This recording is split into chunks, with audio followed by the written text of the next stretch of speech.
Next up, we have Jack Rowbotham, who is a postdoc in the chemistry department at Oxford.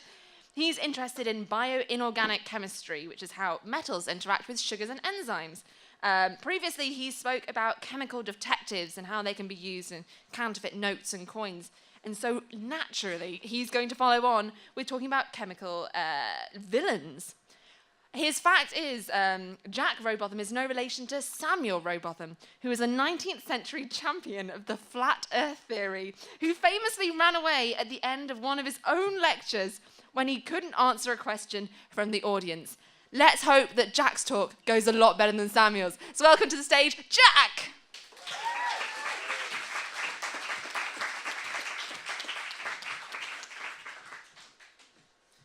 Ladies and gentlemen, I have concealed on my person a deadly weapon.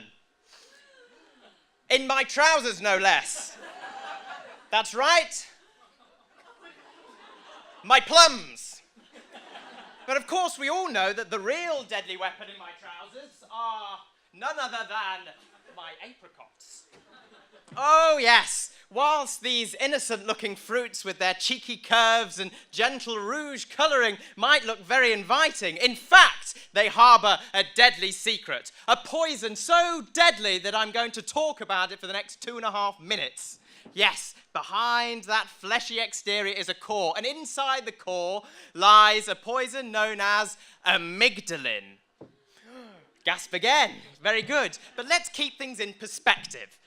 If you wanted to poison someone, an average human male, let's say, for example, Donald Trump, you need to persuade him to eat none other than 30 to 40 of these apricots. If, on the other hand, you set your sights a little lower, Donald Trump's chihuahua perhaps, then you could render the beast deceased with just one. So how does amygdalin possess such deadly properties? Well, the secret lies in when it is ingested, it breaks down to a substance which you may be familiar with, and be prepared to gasp again, cyanide. Brilliant. Now, to explain to you the havoc that cyanide might wreak upon your body, let us shrink us down to the molecular scale.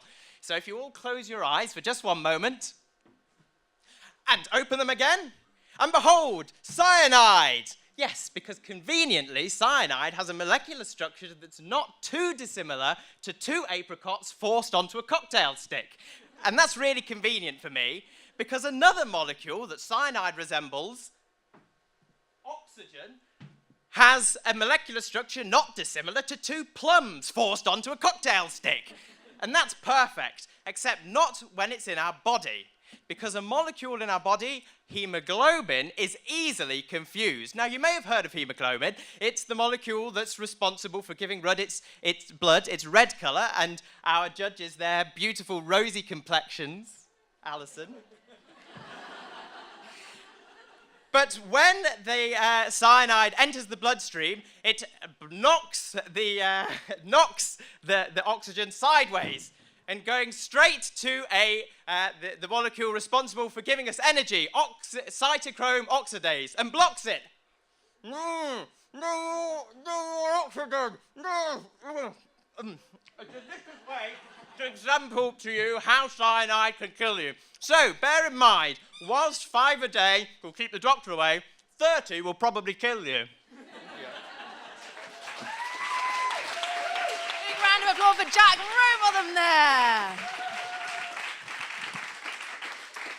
I'd like to point out an inaccuracy in that talk. I think that Donald Trump is far from the average human male. So, over to the judges. Let's start with John this time.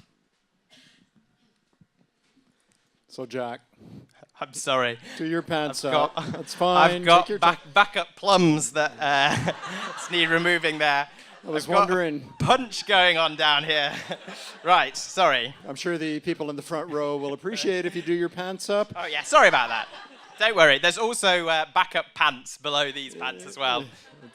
That really wouldn't be funny. It's a great relief.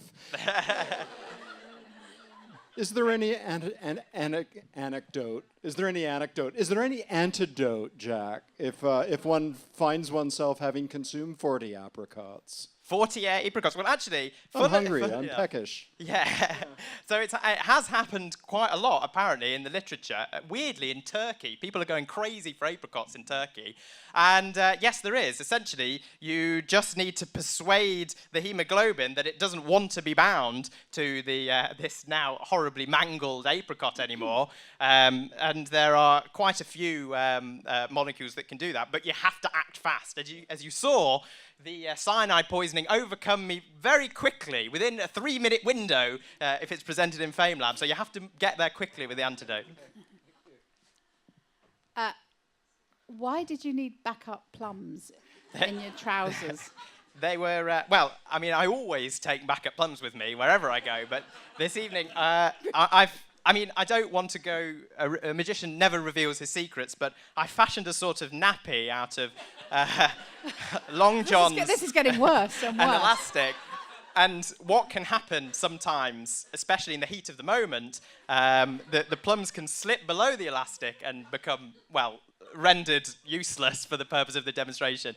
So yes, it's a common problem I find myself in. Always carry backup plums. Yeah. Thank you very much.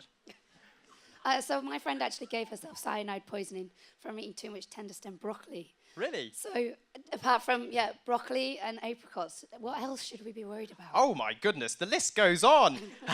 Apples, black cherries, cachaça, if you're that way inclined in Brazil. Actually, it's a very common, amygdalin is common in a lot of plants. And it's basically a defense mechanism. So if a badger came along and were to consume this whole, it would probably do it quite a lot of damage.